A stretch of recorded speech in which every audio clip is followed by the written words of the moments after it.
तो गाइज एक बार आप सबका फिर से बहुत बहुत स्वागत है हिंदी के लाइव टेस्ट में। तो जैसा कि आप सबको पता है, कल मैंने आपको 100+ एमसीक्यूज करवाए थे 1 घंटे के पहले पहले, और आज फिर से 1 घंटे का हम लोग टेस्ट लेंगे और यहाँ पर 100+ एमसीक्यू सॉल्व करेंगे उसी के आगे। तो कल मैंने जो जो टॉपिक आपको कवर किए थे, पर्यायवाची, विलोम, वो सब से अलग आज मैं नया टॉपिक लेकर के आया हूँ। 2-3 टॉपिक होंगे और सारे के सारे आपके इंपॉर्टेंट टॉपिक होने वाले हैं। तो यहाँ पर फटाफट यार सभी लोग जुड़ जाओ, शेयर कर दो अपने दोस्तों के साथ जो भी यहाँ पर जुड़े हुए हैं। इसके अलावा आप लोग वीडियो को लाइक कर दीजिएगा अगर आपको वीडियो पसंद आता है तो अंत में। क्लियर है? पीडीएफ आपको पता है कहाँ पे मिलेगा। चलिए आते हैं पहले क्वेश्चन की तरफ। तो सभी लोग रेडी हो जाइए और सभी लोग जवाब फटाफट देते हुए चलेंगे। क्लियर है? सभी लोग से जवाब चाहिए, जितने लोग यहाँ पर जुड़े हैं सभी लोग जवाब देंगे तो ही मजा आएगा। तो पहला क्वेश्चन देखिए आपके सामने ये रहा। ये वाक्यांशों के लिए एक शब्द है। जो पहला टॉपिक है आपका वाक्यांशों के लिए एक शब्द है और जवाब यहाँ पर देखिए आना शुरू हो गया है। तो भाई अगर हम बात करते हैं, जो अपने स्थान या स्थिति से अलग ना किया जा सके उसे क्या बोलते हैं दोस्तों? हम लोग अच्युत बोलते हैं। बिल्कुल सही बात है, उसको हम लोग अच्युत बोलते हैं। यानी कि ऑप्शन नंबर जो इसका ए है वो यहाँ पर बिल्कुल करेक्ट हो जाएगा। इसके अलावा एक होता है जो अपनी बात या जगह से टले नहीं, उसको बोलते हैं अटल। और अटूट, जो दिया ना जा सके उसको अदेय बोलते हैं। जिससे टूटा ना जा सके वो अटूट होता है। जो बंधन टूट नहीं सकता उसको अटूट बंधन बोलते हैं। आते हैं अगले क्वेश्चन पर। तो अगला क्वेश्चन देखिए बहुत ही अच्छा है कि जिस स्त्री के पुत्र और पति ना हो, इस वाक्य के लिए एक शब्द क्या हो जाएगा? फटाफट जवाब दीजिए भाई। जिस स्त्री के पुत्र और पति ना हो उसको क्या बोलते हैं? जवाब देखिए यहाँ पर आना शुरू हो गया है। तो याद रखिएगा भाई, जिस स्त्री का पुत्र भी नहीं होता है और पति भी नहीं होता है उसको हम लोग अवीरा बोलते हैं। बहुत ही इंपॉर्टेंट है अवीरा। ऑप्शन नंबर ए, जितने भी लोग जवाब दे रहे हैं वो लोग यहाँ पर बिल्कुल करेक्ट हो जाएंगे। क्लियर है? चलिए आते हैं क्वेश्चन नंबर 3 की तरफ। देखिए क्या कह रहा है। जो देने योग्य है उसके लिए एक शब्द क्या हो जाएगा? जो देने योग्य है उसके लिए एक शब्द क्या हो जाएगा? गे, पे, दे या दान? जवाब देखिए यहाँ पर आना शुरू हो गया है। तो बिल्कुल सही बात है, जो देने योग्य होता है उसको दे बोलते हैं, और जो गाने योग्य होता है उसको गे बोलते हैं, और जो पीने योग्य होता है उसको पे बोलते हैं। क्लियर है? तो ये सारी चीजें याद रखिएगा। आते हैं अगले क्वेश्चन की तरफ। तो अगला क्वेश्चन देखिए आपसे यहाँ पर क्या कह रहा है। जीने की इच्छा, बताइए सर, फटाफट जवाब दीजिए।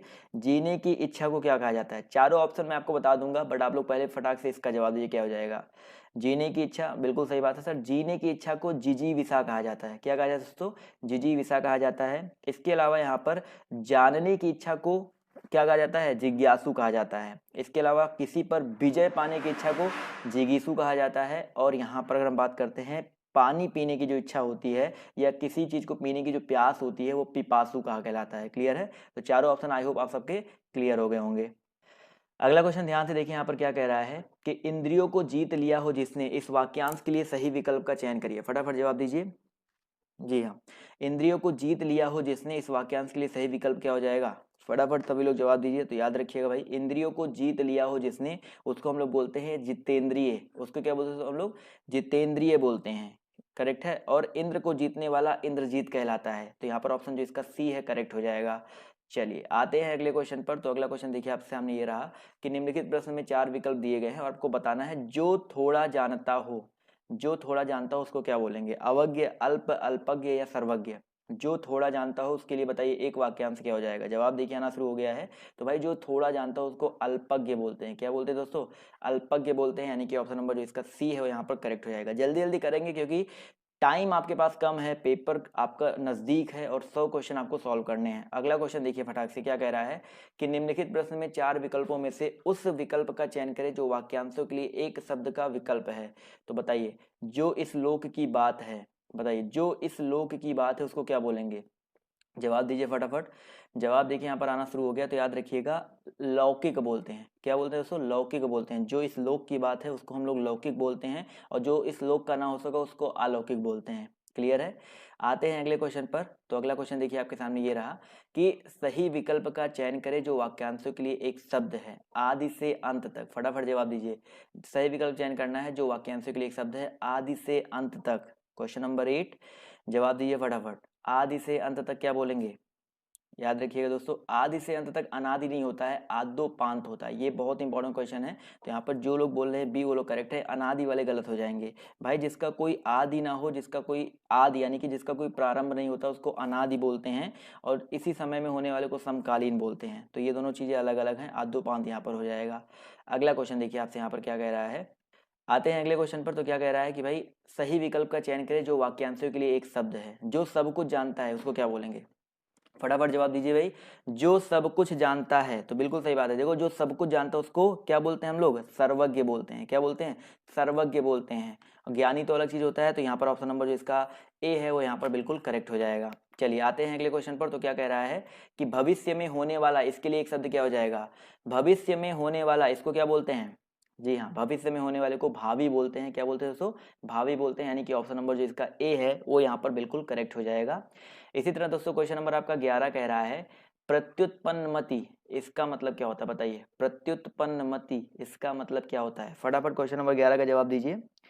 बिल्कुल सही जवाब देखिए आना शुरू हो गया है। तो प्रत्युत्पन्नमति को बोलते हैं हम लोग भाई जो तत्काल सोचकर उत्तर दे सके। बिल्कुल सही बात है, जो तत्काल सोच के उत्तर दे सके उसको प्रत्युत्पन्नमति बोलते हैं। क्लियर है? चलिए आते हैं अगले क्वेश्चन पर। तो क्या कह रहा है कि पैसे से मनुष्य की जो जीवन जीने की इच्छा है, अभी मैंने आपको बताया था जीवन जीने की इच्छा को क्या बोलते हैं? फटाफट जवाब दीजिए। क्वेश्चन रिपीट है, बस आपका क्वेश्चन का लैंग्वेज चेंज हो गया है।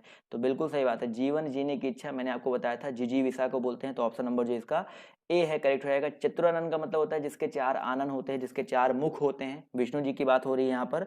आते हैं अगले क्वेश्चन पर। तो अगला क्वेश्चन यही कह रहा है कि दिए गए वाक्य के लिए एक शब्द का चयन कीजिए। पाप करने के बाद स्वयं दंड पाना। पाप करने के बाद अगर स्वयं दंड पा रहे हैं तो उसको क्या बोलेंगे? बिल्कुल सही बात है। तो यहाँ पर याद रखिएगा, पाप करने के बाद स्वयं दंड पाना यानी कि प्रायश्चित होता है। क्या होता है दोस्तों? प्रायश्चित होता है। तो ऑप्शन नंबर जो इसका सी है वो यहाँ पर बिल्कुल करेक्ट हो जाएगा। क्लियर है?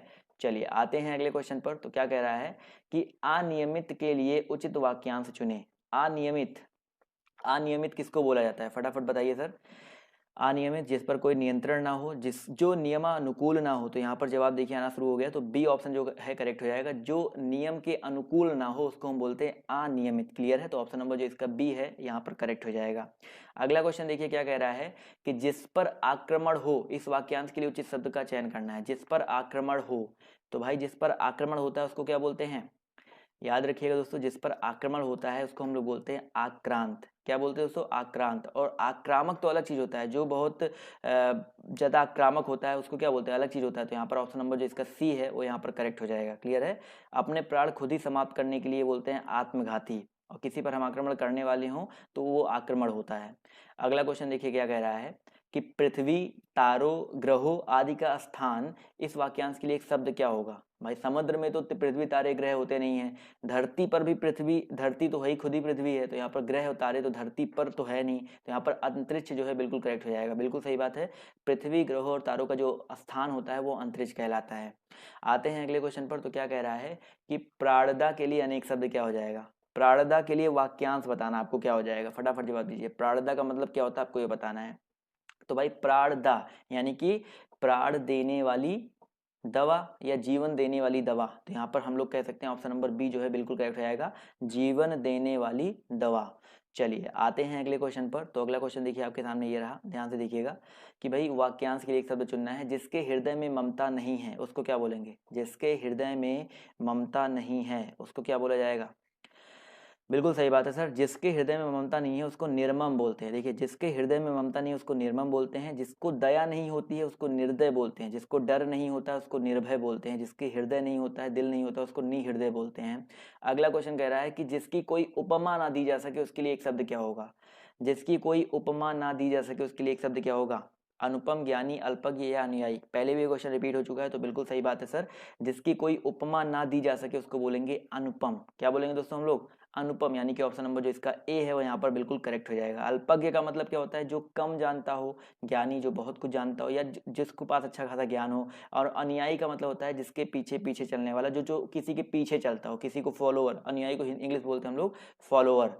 आते हैं अगले क्वेश्चन पर। तो अगला क्वेश्चन कह रहा है कि दूसरों की बातों में दखल देना, इसके लिए एक शब्द क्या होगा?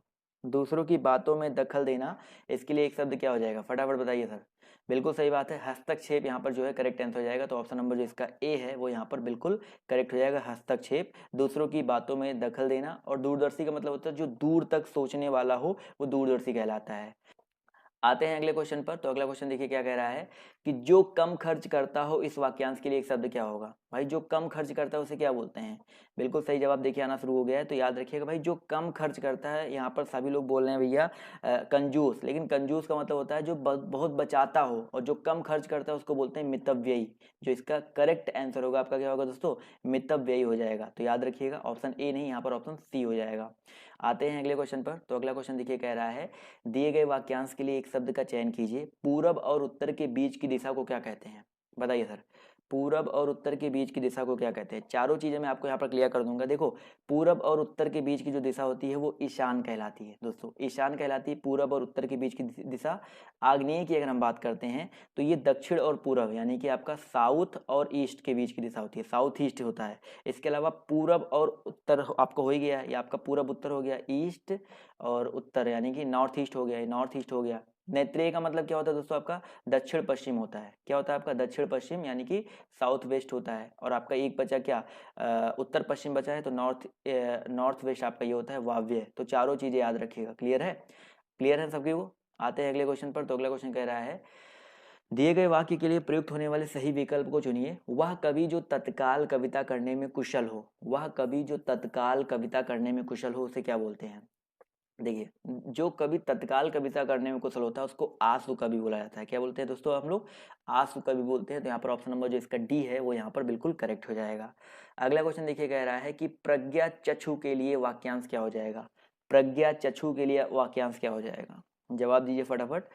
तो प्रज्ञा चक्षु यानी कि बुद्धि जिसके नेत्र हैं। क्या होता है दोस्तों, बुद्धि, देखो बुद्धि और ज्ञान होने वाली प्रज्ञा नहीं, बुद्धि जिसके नेत्र है। यहाँ पर ऑप्शन नंबर जो इसका बी है वो यहाँ पर करेक्ट हो जाएगा। प्रज्ञा चक्षु का मतलब होता है बुद्धि जिसका नेत्र हो। आते हैं अगले क्वेश्चन की तरफ। तो अगला क्वेश्चन देखिए आपसे यहाँ पर कह रहा है कि बिना पलक झपकाए, इसके लिए एक शब्द क्या हो जाएगा। बिना पलक झपकाए इसको क्या बोलते हैं, फटाफट जवाब दीजिए सर। बिल्कुल सही बात है, बहुत ही इंपॉर्टेंट क्वेश्चन है। नी निर्मेश बोलते हैं। क्या बोलते हैं दोस्तों, बिना पलक झपकाए इसको बोलते हैं नी निर्मेश। और जिसकी कोई इच्छा ना हो उसको हम लोग बोलते हैं स्पृहा, और निस्पृहा हो जाएगा। इसके अलावा इच्छा ना हो, निस्पृहा हो गया। इसके अलावा निर्विकार है, निष्पलक है। निष्पलक यानी कि जिसके कोई पलक ना हो। आते हैं अगले क्वेश्चन पर। तो अगला क्वेश्चन देखिए कह रहा है कि जो धरती फोड़ कर जन्मता है उसको क्या बोलते हैं। जो धरती फोड़ कर जन्मता है उसको क्या बोलते हैं। 26, फटाफट जवाब दीजिए सर। जवाब देखिए यहाँ पर आना शुरू हो गया है। तो याद रखिएगा भैया जो धरती फोड़ कर जन्मता है उसको उद्भिज बोलता है। क्या बोलते हैं दोस्तों हम लोग, उद्भिज बोलते हैं। ऑप्शन नंबर जो इसका सी है वो यहाँ पर करेक्ट, डी है जो यहाँ पर करेक्ट हो जाएगा। इसके अलावा यहाँ पर दिया गया स्वयंभू। स्वयंभी का मतलब होता है जो स्वयं अपने आप उत्पन्न हुआ उसको स्वयंभू बोलते हैं। और यहाँ पर जरायुज का मतलब होता है जो माता के गर्भ से जन्म लेता है उसको बोलते हैं जरायुज। तो चारों चीज याद रखिएगा। जन्मजात तो सबको पता ही है, जन्म से ही। अगला क्वेश्चन कह रहा है कि खाने की इच्छा, इसको क्या बोलते हैं। खाने की इच्छा बताइए फटाफट। विभुच्छा, विभुच्छा, बुभुच्छा या भुभुच्छा, फटाफट जवाब दीजिए। खाने की इच्छा को क्या बोलते हैं। क्वेश्चन नंबर 27, जवाब देखिए यहाँ पर आना शुरू हो गया है। तो बहुत ही इंपॉर्टेंट क्वेश्चन, देखो खाने की इच्छा को हम लोग बोलते हैं बुभुच्छा। यहाँ पर ऑप्शन नंबर जो इसका बी है वो यहाँ पर करेक्ट होगा। खाने की इच्छा को क्या बोला जाता है दोस्तों, बुभुच्छा बोला जाता है। तो ऑप्शन बी यहाँ पर करेक्ट हो जाएगा। क्लियर है, चलिए आते हैं अगले क्वेश्चन पर। तो अगला क्वेश्चन कह रहा है कि एक ही समय में वर्तमान, एक ही समय में वर्तमान, इसको क्या बोलेंगे। क्वेश्चन नंबर 28, फटाफट जवाब दीजिए सब। एक ही समय में वर्तमान 28, जवाब देखिए यहाँ पर आना शुरू हो गया है। तो याद रखिएगा दोस्तों एक ही समय में वर्तमान इसको बोले जाते हैं समसामयिक। क्या बोलते हैं दोस्तों हम लोग, समसामयिक बोलते हैं। बहुत ही इंपॉर्टेंट है। तो ऑप्शन नंबर जो इसका सी है वो यहाँ पर करेक्ट हो जाएगा। जबकि जीवन भर के लिए आजीवन होता है। क्लियर है, चलिए आते हैं अगले क्वेश्चन पर। तो अगला क्वेश्चन देखिए आपसे यहाँ पर क्या कह रहा है कि पार्थिव, पार्थिव का मतलब क्या होता है। क्वेश्चन नंबर 29 है, जवाब दीजिए सभी लोग। पार्थिव का मतलब क्या होता है। जी हाँ बिल्कुल सही बात है सर। पार्थिव का मतलब होता है जिसका संबंध पृथ्वी से होता है। किससे होता है दोस्तों, पृथ्वी से होता है। तो यहाँ पर जितने भी लोग जवाब दे रहे हैं ऑप्शन नंबर डी, वो लोग यहाँ पर बिल्कुल करेक्ट हो जाएंगे। चलिए आते हैं अगले क्वेश्चन पर। तो अगला क्वेश्चन कह रहा है कि जिनका प्रयोग निश्चित शब्द समुदाय या पूरे वाक्य का अतिरिक्त भावार्थ प्रदान करने के लिए होता है उसे क्या कहते हैं। बताइए, जिनका प्रयोग निश्चित शब्द समुदाय या पूरे वाक्य का अतिरिक्त भावार्थ प्रदान करने के लिए होता है उसे क्या कहते हैं। जवाब देखिए यहाँ पर आना शुरू हो गया है। तो याद रखिएगा क्वेश्चन नंबर 30 का जो करेक्ट आंसर आपका हो जाएगा निपात हो जाएगा। क्या हो जाएगा दोस्तों, निपात हो जाएगा। निपात का मतलब ही होता है उसको एक अलग रूप देना, या निपात से कोई फर्क नहीं पड़ता है। तो ऑप्शन नंबर, ये वाक्य के अंग भी नहीं होते हैं। तो यहाँ पर ऑप्शन नंबर जो इसका डी है वो यहाँ पर बिल्कुल करेक्ट हो जाएगा। क्लियर है। चलिए आते हैं अगले क्वेश्चन पर। तो अगला क्वेश्चन देखिए आपसे यहाँ पर क्या कह रहा है कि भाई जो इंद्र पर विजय प्राप्त कर चुका हो उसको क्या बोलेंगे। जो इंद्र पर विजय प्राप्त कर चुका हो उसको क्या बोलते हैं। अभी मैंने आपको बताया था जिसने जीत लिया हो, जिसने इंद्र को जीत लिया हो या जो इंद्र पर विजय प्राप्त कर लिया हो उसको बोलते हैं इंद्रजीत। क्या बोलते हैं दोस्तों हम लोग, इंद्रजीत बोलते हैं। तो यहाँ पर ऑप्शन नंबर जो इसका सी है वो यहाँ पर बिल्कुल करेक्ट हो जाएगा। और जिसने इंद्रियों को, जो हमारी इंद्रियां होती हैं उनको जीत लिया उसको जितेंद्रिय बोलते हैं। तो दोनों में डिफरेंस है। आते हैं अगले क्वेश्चन पर। तो क्या कह रहा है कि उच्च कुल में पैदा व्यक्ति, इसको क्या बोला जाता है, फटाफट बताइए सर। उच्च कुल में पैदा व्यक्ति इसे क्या बोलते हैं हम लोग। जवाब देखिए यहाँ पर आना शुरू हो गया है। तो याद रखिएगा भैया, उच्च कुल में पैदा व्यक्ति, जवाब देखिए यहाँ पर आना शुरू हो गया है। तो भैया उच्च कुल में पैदा व्यक्ति को हम लोग कुलीन बोलते हैं। क्या बोलते हैं दोस्तों हम लोग, कुलीन बोलते हैं। जबकि समान वर्ण में पैदा होने वाला सवर्ण कहलाता है। सवर्ण मतलब होता है जो समान वर्ण में पैदा हुआ हो। इसी तरह अगला क्वेश्चन देखिए क्या कह रहा है कि जंगल में लगने वाली आग को क्या बोलते हैं। बताइए सर, जंगल में लगने वाली आग को क्या बोलते हैं। बहुत ही आसान सा क्वेश्चन है, जवाब सभी लोग दे सकते हैं। पहले भी ये क्वेश्चन में करवा चुका हूं। तो बिल्कुल सही जवाब आ रहा है दावानल। तो जो दावानल होता है वो जंगल में लगने वाली आग होती है। और पेट की आग को बोलते हैं हम लोग जठराग्नि। क्या बोलते हैं, ये पेट की आग होता है। याद रखिएगा ये पेट की आग है। इसके अलावा यहाँ पर क्या बोलते हैं, ऑप्शन दिया गया है बड़वानल। तो ये होता है भैया समुद्र में लगने वाली आग को बड़वानल बोला जाता है। क्लियर है। और वन में लगने वाली आग को, जंगल में लगने वाली आग को दावानल बोला जाता है। क्लियर है। चलिए आते हैं अगले क्वेश्चन पर। तो अगला क्वेश्चन देखिए क्या कह रहा है कि जिसके बराबर कोई ना हो उसको क्या बोलेंगे। जिसके बराबर कोई ना हो उसे क्या बोला जाएगा। क्वेश्चन नंबर 34, जवाब दीजिए सभी लोग।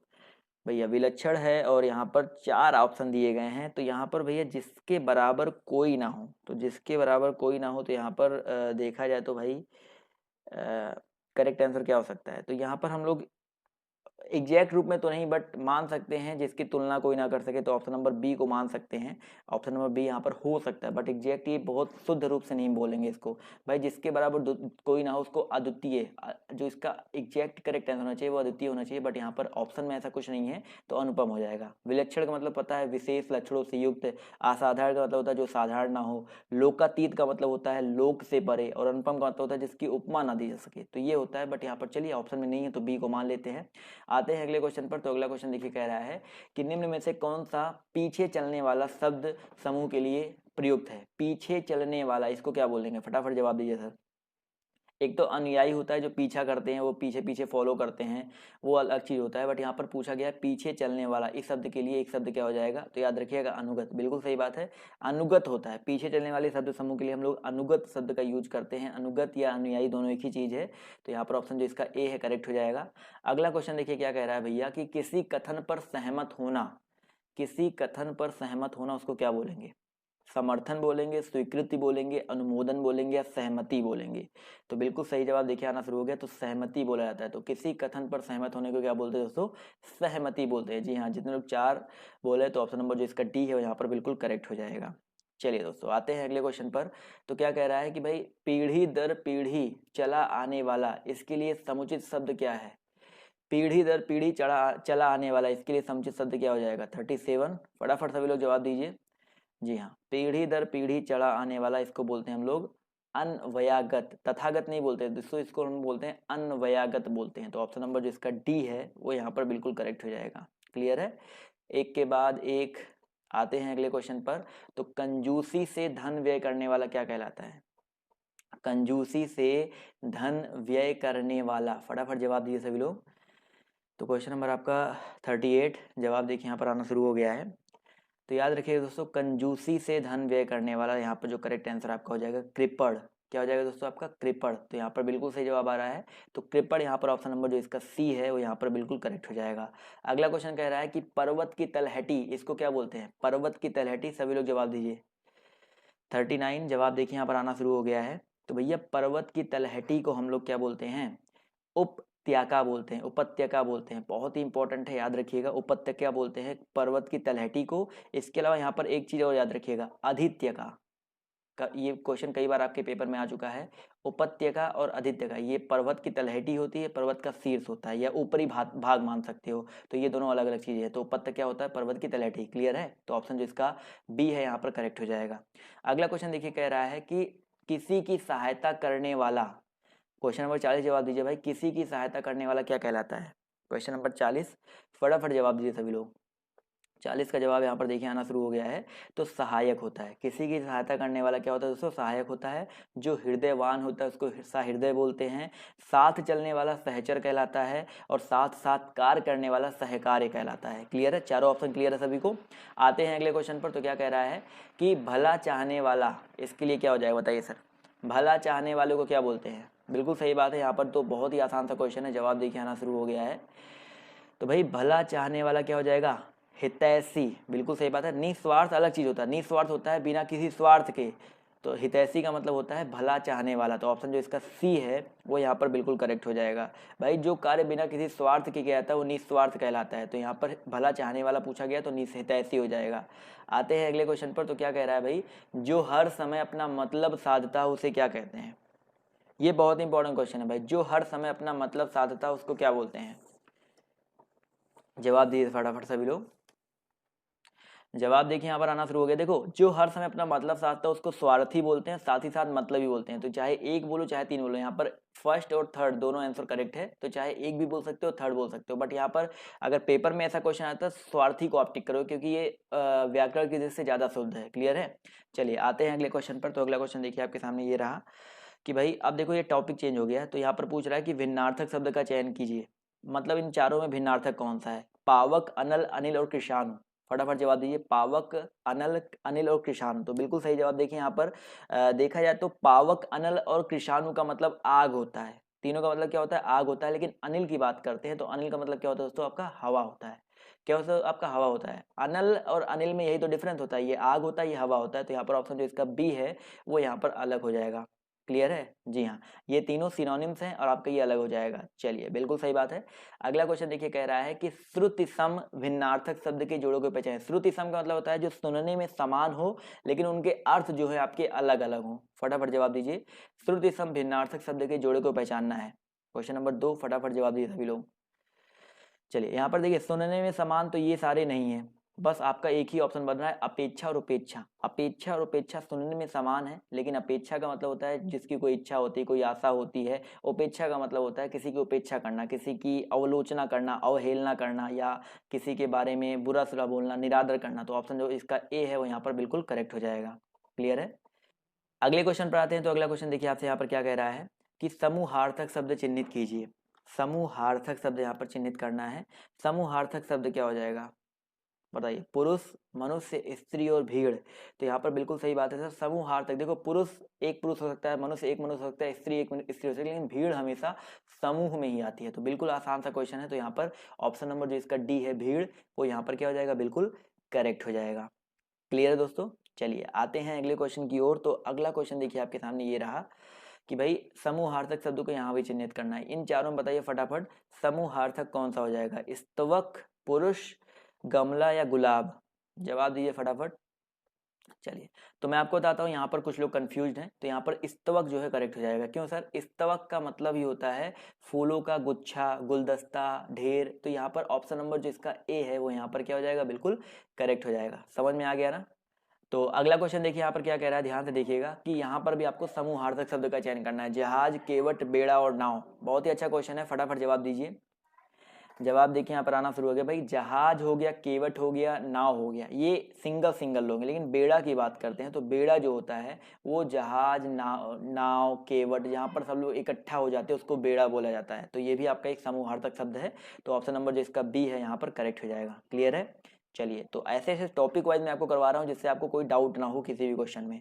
अगले क्वेश्चन पर आते हैं। तो अगला क्वेश्चन देखिए क्या कह रहा है कि भाई नग का अनेकार्थक क्या हो जाएगा?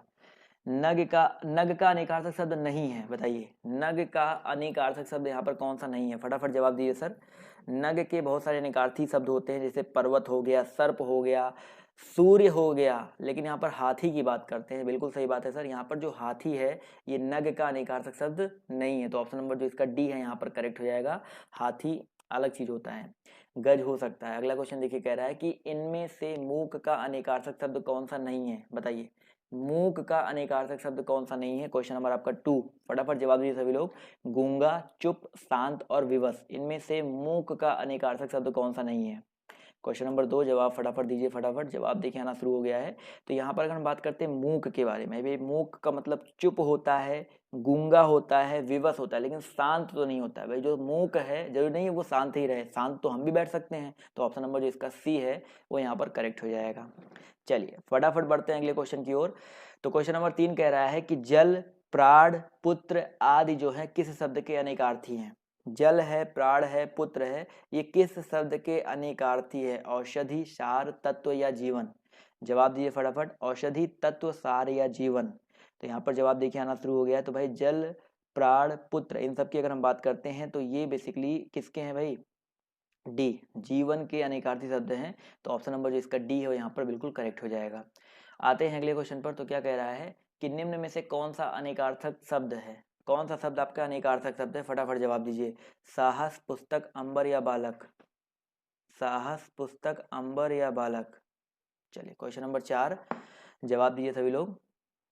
जवाब देखिए यहाँ पर आना शुरू हो गया, तो याद रखिएगा बिल्कुल सही जवाब आ रहा है। तो यहाँ पर अगर हम बात करते हैं अंबर जो शब्द है आपका अनेकार्थक शब्द है। अंबर के बहुत सारे अर्थ होते हैं, आकाश, वस्त्र, मेघ आदि बहुत सारे शब्द होते हैं। अगला क्वेश्चन देखिए यहाँ पर क्या कह रहा है कि निम्न में से कौन सा शब्द अनेकार्थक है, बताइए।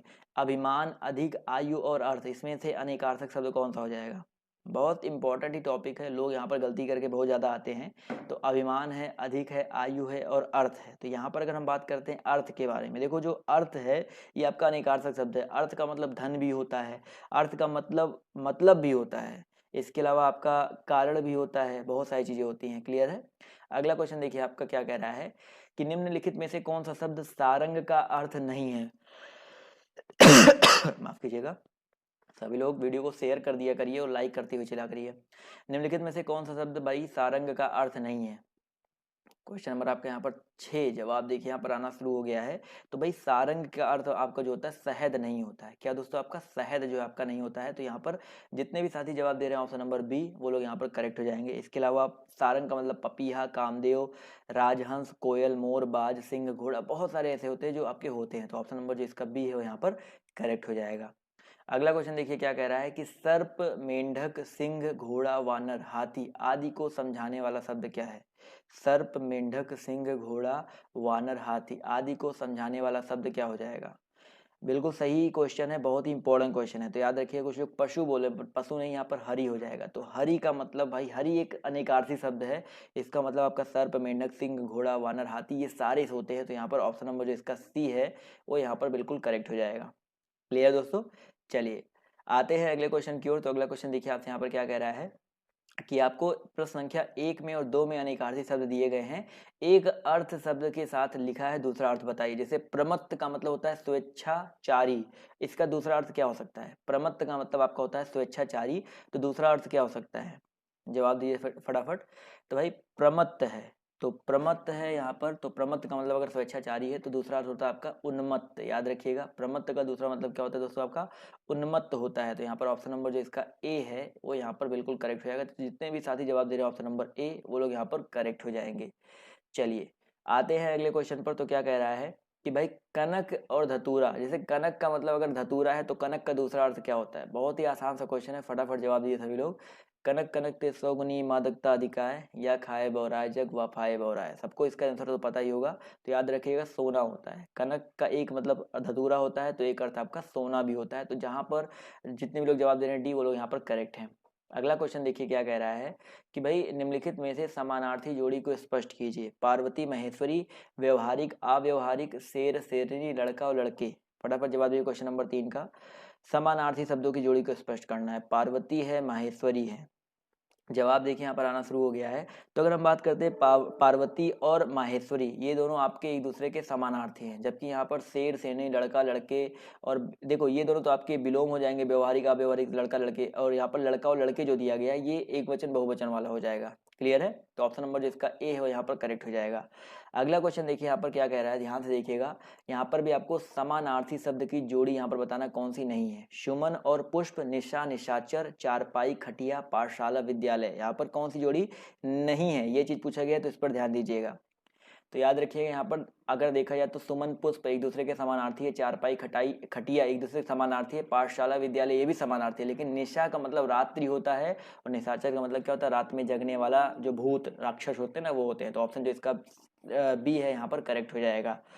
आते हैं अगले क्वेश्चन पर। तो अगला क्वेश्चन देखिए क्या कह रहा है कि निम्नलिखित प्रश्नों में 4 विकल्प दिए गए हैं और आपको बताना है कि सर्प, यहाँ पर बताना है कि दिए गए शब्द का सही समानार्थी शब्द का विकल्प का चयन करिए। सर्प का समानार्थी क्या हो जाएगा, बताइए सभी लोग, सर्प का समानार्थी क्या हो जाएगा, फटाफट जवाब दीजिए। क्वेश्चन नंबर 5 बहुत ही इंपॉर्टेंट क्वेश्चन है, जवाब देखिए यहाँ पर आना शुरू हो गया है। तो याद रखिएगा भाई, सर्प का समानार्थी आपका यहाँ पर व्याल हो जाएगा। क्या हो जाएगा दोस्तों, आपका व्याल। ऑप्शन नंबर जो इसका सी है, याद रखिएगा, मोस्ट इंपॉर्टेंट क्वेश्चन है। आते हैं अगले क्वेश्चन पर। तो क्या कह रहा है कि उस विकल्प का चयन करें जो दिए गए शब्द का सही समानार्थी शब्द है। हिरण, हिरण का सही समानार्थी क्या हो जाएगा, फटाफट क्वेश्चन नंबर 6 का जवाब दीजिए। उस विकल्प का चयन करें जो दिए गए शब्द का सही समानार्थी शब्द है। तो क्वेश्चन नंबर 6 याद रखिएगा, इसका जो करेक्ट आंसर है आपका हो जाएगा क्या, कुरंगम हो जाएगा। ऑप्शन नंबर जो इसका ए है कुरंगम, यहाँ पर बिल्कुल करेक्ट हो जाएगा। तो जितने भी साथी जवाब दे रहे हैं ऑप्शन नंबर ए, वो लोग यहाँ पर बिल्कुल करेक्ट हो जाएंगे। कुरंगम जो है हिरण का सही समानार्थी शब्द है। क्लियर है, चलिए बढ़ते हैं अगले क्वेश्चन की ओर। तो अगला क्वेश्चन कह रहा है 7 से 8 के लिए वही सेम चीज है, आपको बताना है कि कौन सा विकल्प गलत है, यानी तक्षक का कौन सा अर्थ नहीं है। क्वेश्चन ध्यान से देखिए, 7वें क्वेश्चन के लिए 8वें क्वेश्चन के लिए क्वेश्चन ये दिया गया है, उस शब्द का अर्थ नहीं है, तो तक्षक का अर्थ यहाँ पर कौन सा नहीं होगा, बढ़ई, सूत्रधार, शिलान्यास और विश्वकर्मा। फटाफट जवाब दिए सभी लोग। तो बढ़ई है, सूत्रधार है, शिलान्यास और विश्वकर्मा है। तो याद रखिएगा यहाँ पर जो बढ़ई, तक्षक का मतलब बढ़ई भी होता है, सूत्रधार भी होता है, विश्वकर्मा भी होता है, लेकिन शिलान्यास जो है आपका तक्षक का मतलब नहीं होता है। तो यहाँ पर ऑप्शन नंबर जो इसका सी है वो यहाँ पर क्या हो जाएगा, बिल्कुल करेक्ट हो जाएगा। क्लियर है, चलिए बढ़ते हैं अगले क्वेश्चन पर। तो देखिए क्या कह रहा है, भाव, भाव शब्द का सही अर्थ बताइए क्या हो जाएगा। क्वेश्चन नंबर 8, फटाफट जवाब दिए सभी लोग। भाव शब्द का, सॉरी यहाँ पर 8 में बोला गया था कौन सा नहीं है, तो यहाँ पर बताइए कौन सा शब्द नहीं है, भाव शब्द का अर्थ नहीं है। तो भाई भाव का मतलब विचार होता है, दर होता है, अभिप्राय होता है, लेकिन भाव का मतलब भवन जो है आपका नहीं होता है। तो ऑप्शन नंबर जो इसका ए है वो यहाँ पर बिल्कुल करेक्ट हो जाएगा। क्लियर है यहाँ तक दोस्तों, चलिए अब आते हैं एक और बहुत ही इंपॉर्टेंट टॉपिक पर, ज़्यादा नहीं 3 से 4 क्वेश्चन उस पर और है, उसके बाद हम लोग व्याकरणात्मक कोटि पर पहुंचेंगे जो कि सबसे ज़्यादा इंपॉर्टेंट आपके एग्जाम के लिए है। तो यहाँ पर देखिए क्या कह रहा है कि प्रश्न संख्या 1 से लेकर 3 तक यहाँ पर दिया गया, ध्यान से देखिए, प्रश्न संख्या 1 से लेकर 3 तक यहाँ पर कह रहा है कि 4 विकल्प दिए गए हैं, आपको सर्वाधिक उपयुक्त अर्थ व्यंजक विकल्प चुनकर लिखना है। तो गयंद का मतलब क्या होता है बताइए, फटाफट बताइए। गयंद जो है इसका मतलब क्या होता है, तो गयंद का मतलब क्या होता है, बिल्कुल सही जवाब देखिए आना शुरू हो गया है। तो याद रखिएगा भाई, गयंद जो होता है इसका मतलब आपका होता है बड़ा हाथी। क्या होता है दोस्तों, आपका बड़ा हाथी होता है। तो ऑप्शन नंबर जो इसका ए है वो यहाँ पर बिल्कुल करेक्ट हो जाएंगे। क्लियर दोस्तों, बड़ा हाथी यहाँ पर बिल्कुल करेक्ट हो जाएगा। अगला क्वेश्चन कह रहा है कि मूढ़ चेता, मूढ़ चेता का मतलब बताइए क्या हो जाएगा।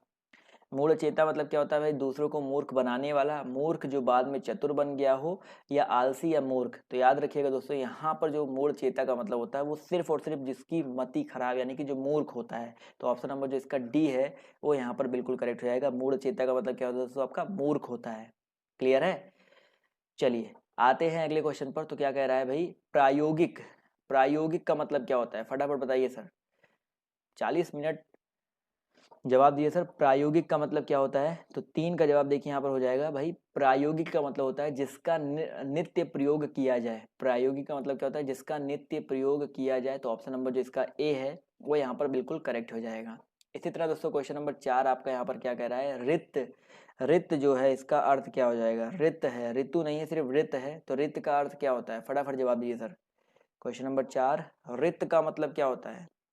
याद रखिएगा दोस्तों, रित का मतलब आपका सत्य होता है। तो यहाँ पर जो लोग बोल रहे हैं ए ऑप्शन, वो लोग यहाँ पर बिल्कुल करेक्ट हो जाएंगे। क्लियर है, चलिए आते हैं अब हम लोग एक बहुत ही इंपॉर्टेंट टॉपिक पर, और उस टॉपिक में हम लोग क्वेश्चन सॉल्व करेंगे 40 से 50 क्वेश्चन, जो कि बहुत इंपॉर्टेंट है। तो यहाँ पर पहला क्वेश्चन देखिए आपके सामने, उससे ये रहा कि क्रियापरक व्याकरणिक कोटि चिन्हित करना है। क्रियापरक व्याकरणिक कोटि आपको यहाँ पर चिन्हित करना है, फटाफट बताइए क्या होता है। जवाब देखिए यहाँ पर, याद रखिएगा क्रियापरक व्यापारिक कोटि आपके यहाँ पर पक्ष हो जाएगा। क्या हो जाएगा दोस्तों, आपका पक्ष। पक्ष या प्रकार का जो संबंध होता है वो क्रिया से ही होता है। बेसिकली यह क्रिया द्वारा सूचित कार्य की पूर्णता या अपूर्णता तथा बारंबारता का संकेत होता है। तो बहुत ही इंपॉर्टेंट क्वेश्चन है। तो ऑप्शन नंबर जो इसका डी है वो यहाँ पर करेक्ट हो जाएगा। अगले क्वेश्चन पर आते हैं। तो अगला क्वेश्चन देखिए आपके सामने ये रहा, ध्यान से देखिएगा कि पद परिचय को क्या नहीं कहा जाता है, बताइए पद परिचय को क्या नहीं कहा जाता है। फटाफट जवाब दीजिए सभी लोग। तो याद रखिएगा दोस्तों, पद परिचय की अगर हम बात करते हैं तो इसको क्या नहीं कहा जाता है। यहाँ पर जो ऑप्शन नंबर इसका ए है, पद संगठन है, यहाँ पर नहीं कहा जाता है। तो पद परिचय को पद संगठन जो है नहीं कहा जाता है। पद निर्देश, पद निर्णय, पदान्वय, ये सब कह सकते हो। तो ऑप्शन नंबर जो इसका ए है वो यहाँ पर बिल्कुल करेक्ट हो जाएगा। क्लियर है। चलिए आते हैं अगले क्वेश्चन पर। तो अगला क्वेश्चन देखिए, यहाँ पर बताना है, लिंग बताना है, मनगढ़ंत में कौन सा लिंग हो जाएगा। सभी लोग जवाब दीजिए फटाफट, जितने लोग यहाँ पर जुड़े हुए हैं। मनगढ़ंत का लिंग बताना है। जवाब देखिए यहाँ पर आना शुरू हो गया। तो भाई मनगढ़ंत जो है आपका स्त्रीलिंग होता है। क्या होता है दोस्तों, आपका स्त्रीलिंग होता है। तो यहाँ पर ऑप्शन नंबर जो इसका बी है यहाँ पर करेक्ट हो जाएगा। अगला क्वेश्चन देखिए क्या कह रहा है कि निम्न में से कौन सा शब्द स्त्रीलिंग है। विवाद, रूप, सार और आय, इसमें से स्त्रीलिंग शब्द कौन सा हो जाएगा। बहुत ही आसान सा क्वेश्चन है। तो यहाँ पर याद रखिएगा, जो यहाँ पर विवाद, सार और रूप है ये आपके पुल्लिंग है, जबकि यहाँ पर जो आय है ये आपका स्त्रीलिंग शब्द हो जाएगा। क्लियर है। स्त्रीलिंग पुल्लिंग से आप ये समझ लो 2 क्वेश्चन आपको जरूर देखिए 60 क्वेश्चन आपका आना है हिंदी का, तो 2 से 3 क्वेश्चन आपको इस टॉपिक से जरूर देखने को मिलेंगे। आप लोग लिख के ले लीजिए। अगला क्वेश्चन देखिए कह रहा है कि यहाँ पर बताइए स्त्रीलिंग शब्द कौन सा हो जाएगा। गृह, पत्ता, चंदन और सभा, यहाँ पर स्त्रीलिंग शब्द कौन सा हो जाएगा। फटाफट जवाब दीजिए सभी लोग। गृह है, पत्ता है, चंदन है और सभा है। तो याद रखिएगा दोस्तों, यहाँ पर आपका जो करेक्ट आंसर आपका हो जाएगा सभा। सभा जो होता है दोस्तों आपका स्त्रीलिंग शब्द होता है, जबकि और तीनों जो आपके पुल्लिंग शब्द हैं। फटाफट करते हैं, ज़्यादा टाइम वेस्ट नहीं करेंगे। तो क्वेश्चन नंबर 4 में कह रहा है निम्न में से स्त्रीलिंग शब्द कौन सा है। दुख, गरिमा, लेख व स्पर्श, इन चारों में आपका स्त्रीलिंग शब्द कौन सा हो जाएगा। दुख, गरिमा, लेख व स्पर्श। क्वेश्चन नंबर 4 जवाब आना शुरू हो गया। तो याद रखिएगा, नाम से ही पता चल रहा है गरिमा जो यहाँ पर स्त्रीलिंग शब्द हो जाएगा। क्लियर है दोस्तों। चलिए आते हैं अगले क्वेश्चन पर। तो क्या कह रहा है कि निम्नलिखित में से कौन सा शब्द स्त्रीलिंग है। देश, द्वीप, नगर, झील, यहाँ पर स्त्रीलिंग शब्द कौन सा हो जाएगा। देश है, द्वीप है, नगर है, झील है। फटाफट सभी लोग जवाब देते हुए चलेंगे। सभी लोग एक एक करके जवाब देते रहेंगे तभी तो मजा आएगा ना सर। तो याद रखिएगा, यहाँ पर जो झील शब्द है वो आपका स्त्रीलिंग शब्द है। क्या हो जाएगा दोस्तों, आपका झील शब्द आपका यहाँ पर स्त्रीलिंग हो जाएगा। तो ऑप्शन डी यहाँ पर बिल्कुल करेक्ट हो जाएगा। अगले क्वेश्चन पर आते हैं। तो देखिए क्या कह रहा है कि स्त्रीलिंग और पुल्लिंग का कौन सा जोड़ा सही नहीं है। बताइए, यहाँ पर आपको बताना है स्त्रीलिंग और पुल्लिंग का कौन सा जोड़ा सही नहीं है।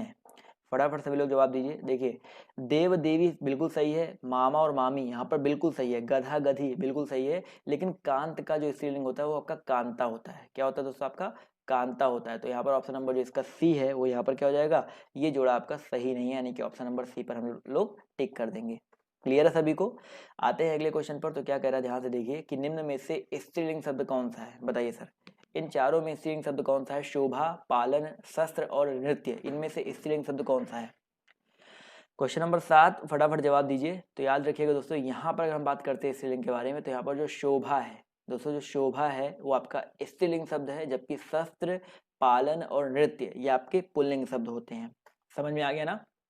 चलिए अगले क्वेश्चन पर आते हैं। तो अगला क्वेश्चन देखिए कह रहा है कि आपको 4 ऑप्शन दिए गए हैं, हुलास, हमला, हरकत और हवाला। यहाँ पर बताइए फटाफट कि यहाँ पर स्त्रीलिंग शब्द कौन सा हो जाएगा। हुलास है, हमला है, हरकत है और आपका हवाला है। क्वेश्चन नंबर 8 फटाफट जवाब दीजिए यहाँ पर। तो याद रखिएगा दोस्तों, यहाँ पर आपका जो करेक्ट आंसर आपका हो जाएगा हरकत। यहाँ पर जो आपका हरकत शब्द है दोस्तों, आपका बिल्कुल सही बात है, हरकत शब्द जो है आपका यहाँ पर स्त्रीलिंग हो जाएगा। क्लियर है। चलिए आते हैं अगले क्वेश्चन की ओर। तो अगला क्वेश्चन देखिए क्या कह रहा है कि कौन सा स्त्रीलिंग शब्द है। बताइए, छाछ है, काढ़ा है, तिल है और टेसू है, इन चारों में बताइए कौन सा आपका स्त्रीलिंग शब्द है। छाछ, खाड़ा, तिल और टेसू। जवाब देखिए यहाँ पर आना शुरू हो गया है। तो याद रखिएगा छाछ बिल्कुल सही बात है यहाँ पर। तो जो लोग जवाब दे रहे हैं आपका ऑप्शन नंबर ए छाछ, वो लोग यहाँ पर बिल्कुल करेक्ट हो जाएंगे। तिल, काढ़ा और टेसू ये आपके पुल्लिंग शब्द होते हैं। क्लियर है। जी हाँ, सभी लोग ऐसे ही जवाब देते रहेंगे तो अच्छा लगेगा। अगला क्वेश्चन कह रहा है कि भील का स्त्रीलिंग क्या हो जाएगा। बताइए सर, जो भील शब्द है एक पुल्लिंग शब्द है, इसका स्त्रीलिंग क्या होता है।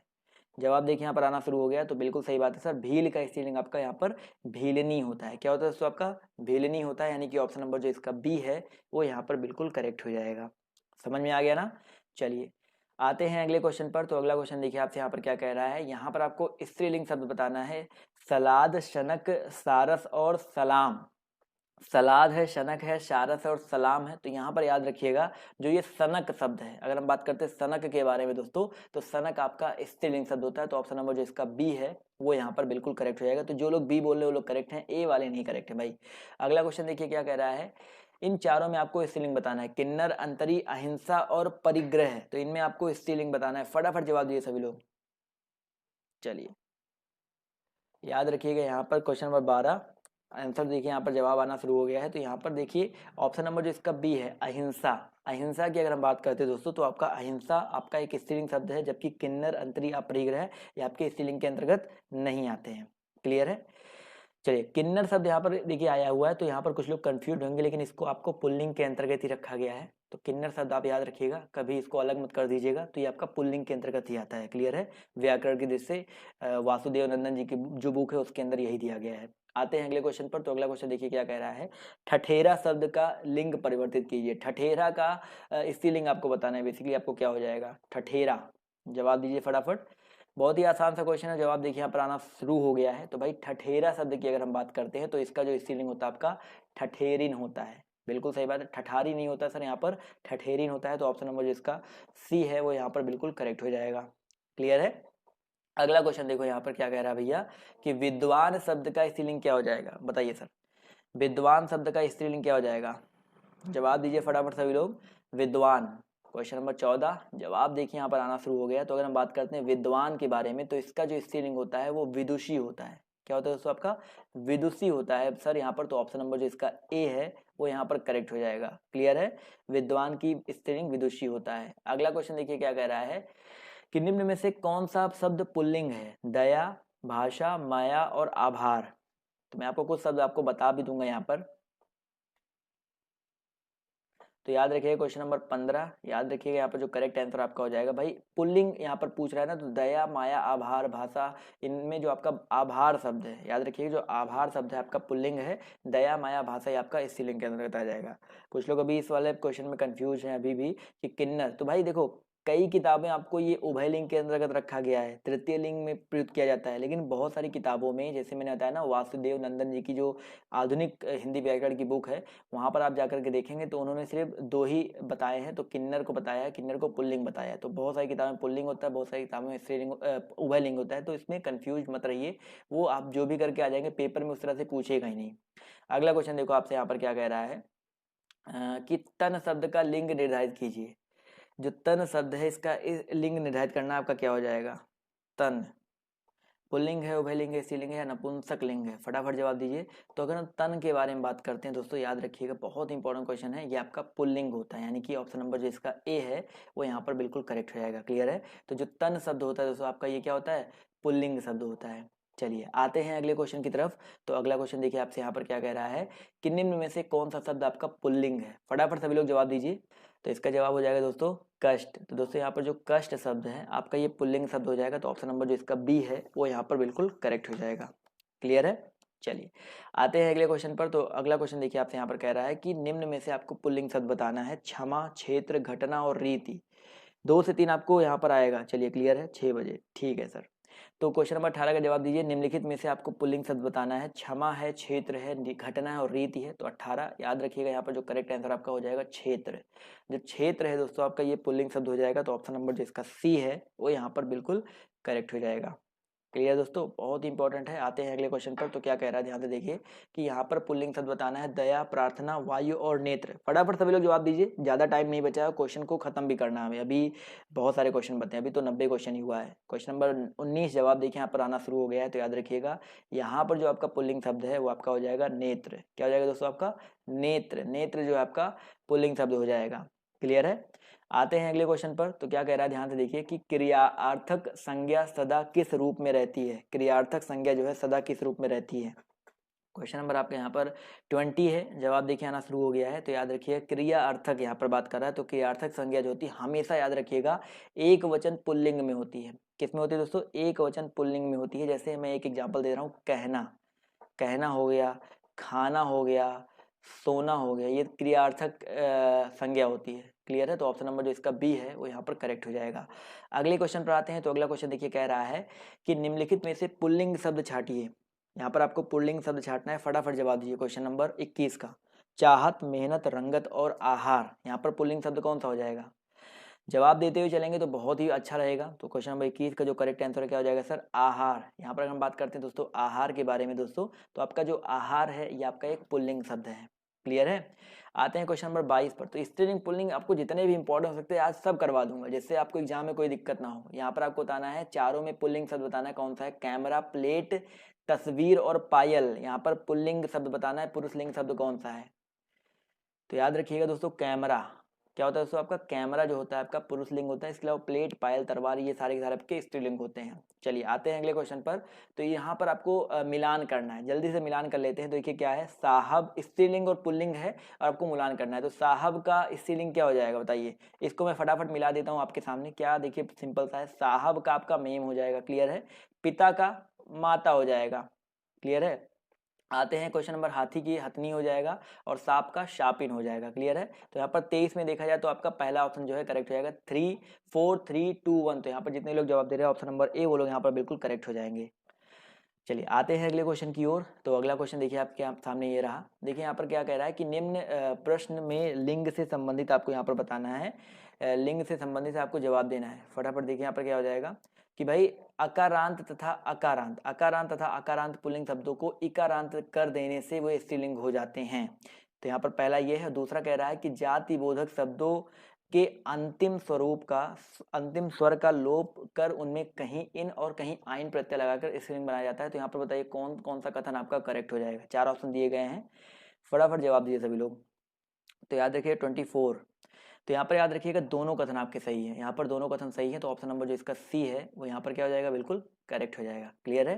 चलिए, तो ये हो गया लिंग से संबंधित क्वेश्चन। अब वचन पे आ जाते हैं। वचन से कुछ क्वेश्चन है आपके, ज्यादा क्वेश्चन नहीं बचे हुए हैं, आप ये समझ के चलो 17 क्वेश्चन और है, फटाफट करेंगे।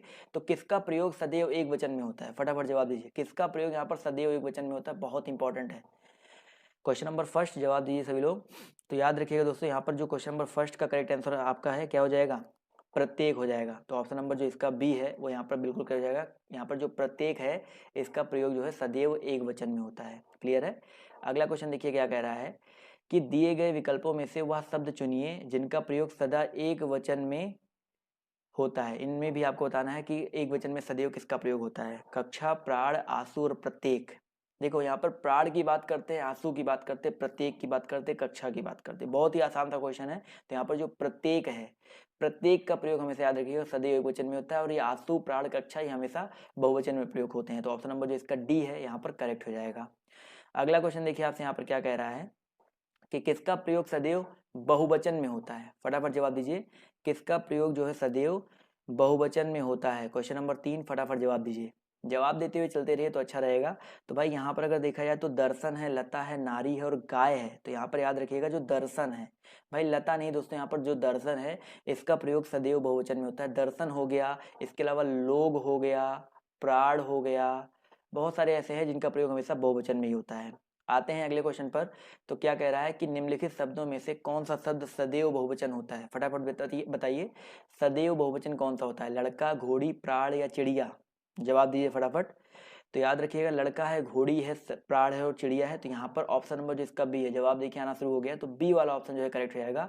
जो प्राण होता है वो सदैव किस में यूज होता है दोस्तों? आपका बहुवचन में यूज होता है। मैंने आपको इसके पहले भी बता दिया था। चलिए आते हैं अगले क्वेश्चन पर। तो क्या कह रहा है कि निम्नलिखित में से कौन सा शब्द सदा बहुवचन में प्रयुक्त होता है? चारों ऑप्शन बताना है कौन सा शब्द आपका सदैव बहुवचन में यूज होता है। शिशु, पुस्तक, भक्ति और प्राण। क्वेश्चन नंबर 5 जवाब दीजिए फटाफट। तो याद रखिएगा वही सेम क्वेश्चन रिपीट हो गया तो इसको स्किप कर देंगे, प्राण यहाँ पर करेक्ट हो जाएगा। अगला क्वेश्चन देखिए कह रहा है कि निम्नलिखित में से कौन सा शब्द दोनों वचनों में समान रहता है? कथा है, लता है, सरसों है, कुटी है। बताइए कथा, लता, सरसों और कुटी इन चारों वचनों में कौन सा समान रहता है? क्वेश्चन नंबर 6 जवाब देखिए यहाँ पर आना शुरू हो गया है। तो याद रखिएगा अगर हम बात करते हैं कुटी के बारे में, तो कुटी जो है आपका यहाँ पर कौन सा कथन दोनों वचनों में समान रहता है? तो यहाँ पर कुटी नहीं होगा सर, यहाँ पर बी वाला ऑप्शन होगा सरसों। कुटी तो आपका कुटी और कुटिया होता है, बट यहाँ पर सरसों की अगर हम बात करते हैं, जी हाँ जवाब भी आ रहा है बी ऑप्शन। तो सरसों जो है सदैव वचन और बहुवचन दोनों में समान रहता है। क्लियर है? चलिए अगले क्वेश्चन पर आते हैं। तो क्या कह रहा है सर चाकू शब्द का बहुवचन क्या होगा? फटाफट जवाब दीजिए सर। चाकू शब्द का बहुवचन क्या होता है? चाकुएं, चाकुओं, चाकुओं। फटाफट जवाब दीजिए सर। क्वेश्चन नंबर आपका यहाँ पर 7 आना शुरू हो गया जवाब। तो याद रखिएगा सर, चाकू शब्द की अगर हम बात करते हैं तो चाकू का बहुवचन चाकू ही होता है और इसका कोई बहुवचन रूप नहीं होता है। चाकू और चाकू दोनों रूप में एक ही होता है। क्लियर है? चलिए आते हैं अगले क्वेश्चन पर। तो क्या कह रहा है सर, यहाँ पर आपको एक वचन शब्द ढूंढना है। दर्शन, घरों और लताओं और नदी में एक वचन क्या हो जाएगा? बहुत ही आसान है। दर्शन सदैव बहुवचन में होता है, घर से घरों ये बहुवचन हो गया, लताओं ये भी बहुवचन है। तो बिल्कुल सही बात है सर, यहाँ पर जो बचा हुआ नदी है ये आपका क्या हो जाएगा? एक वचन शब्द हो जाएगा। क्लियर है? और नदी शब्द जो है आपका बहुवचन एक वचन है और नदियां जो होता है बहुवचन होता है। अगला क्वेश्चन देखिए क्या कह रहा है, कौन सा प्रत्यय हिंदी भाषा में बहुवचन के रूप में यूज होता है? ये बहुत ही इंपॉर्टेंट क्वेश्चन है और यहाँ पर थोड़ा कंफ्यूजन भी लोगों को है। तो यहाँ पर कौन सा प्रत्यय हिंदी भाषा में बहुवचन के रूप में यूज होता है? यहाँ पर ओ है, ए है, ऐ है और आहा है। तो यहाँ पर अगर देखा जाए तो ए और ऐ दोनों यूज होता है सर प्रत्यय। जैसे लड़के और लड़के तो दोनों यूज होता है। इसके अलावा ओ की बात करते हैं तो आपका ओ भी है और आहा भी है। तो यहाँ पर देखा जाए तो चारों ऑप्शन यहाँ पर देखा जाए तो बहुवचन के रूप में यूज होते हैं। तो ये तो आप स्टार लगा दो क्योंकि इस क्वेश्चन को स्किप कर दो। ये में सारे के सारे ऑप्शन हैं और यहाँ पर विकल्प क्वेश्चन यहाँ पर जो आंसर भी दिया गया लिखा है कि इसको आयोग ने गलत माना था। अगला क्वेश्चन देखो क्या कह रहा है कि वधु का बहुवचन क्या हो जाएगा? फटाफट जवाब दीजिए सर, वधु का बहुवचन क्या हो जाएगा? क्वेश्चन नंबर 10 जवाब देखिए यहाँ पर आना शुरू हो गया है। तो बहुत ही अच्छा क्वेश्चन है, नॉर्मल सा क्वेश्चन है। तो याद रखिएगा दोस्तों, जो वधु होता है इसका बहुवचन क्या होता है दोस्तों? वधुए होता है। क्या होता है दोस्तों? आपका वधुए होता है। तो यहाँ पर ऑप्शन जो इसका सी है करेक्ट हो जाएगा। सो गाइज आज की क्लास जो है आपको कैसी लगी? यहाँ पर मैंने कोशिश किया था कि 100+ क्वेश्चन और 100+ क्वेश्चन मैंने आपको करवाए। 105 क्वेश्चन मैंने अभी तक आपको सॉल्व करवा दिए हैं और अभी 1 घंटे कंप्लीट भी नहीं हुए हैं। तो आपको आज का सेशन जो है कैसा लगा कमेंट करके बता दीजिएगा और जाते जाते आप लोग लाइक कर दीजिएगा, अच्छा सा कमेंट कर दीजिएगा और इसी तरह की क्लासेस आपको मिलती रहेंगी। और कल जो है स्पेशल क्लासेस मेरी हैं अनअकैडमी पर, मेरी जो है स्पेशल क्लासेस हैं। तो 2 से 3 क्लासेस हैं। आपको टेलीग्राम पर आप लोग जुड़ जाओ और आप लोग ऐसे जुड़ते रहो और आपको मैं नोटिफिकेशन दे दूंगा। तो वो जो क्लासेस हैं आपको फ्री यूट्यूब पे तो चलता ही रहेगा, यहाँ पर भी आपको मिलता रहेगा, हर जगह आपको जो क्लासेस है मिलती रहेंगी। तो आप लोग बस जुड़े रहो। क्लियर है? तो अभी के लिए इस वीडियो में सिर्फ इतना ही। बाय बाय, टेक केयर, जय हिंद, जय भारत। मिलते हैं सबसे नेक्स्ट वीडियो में।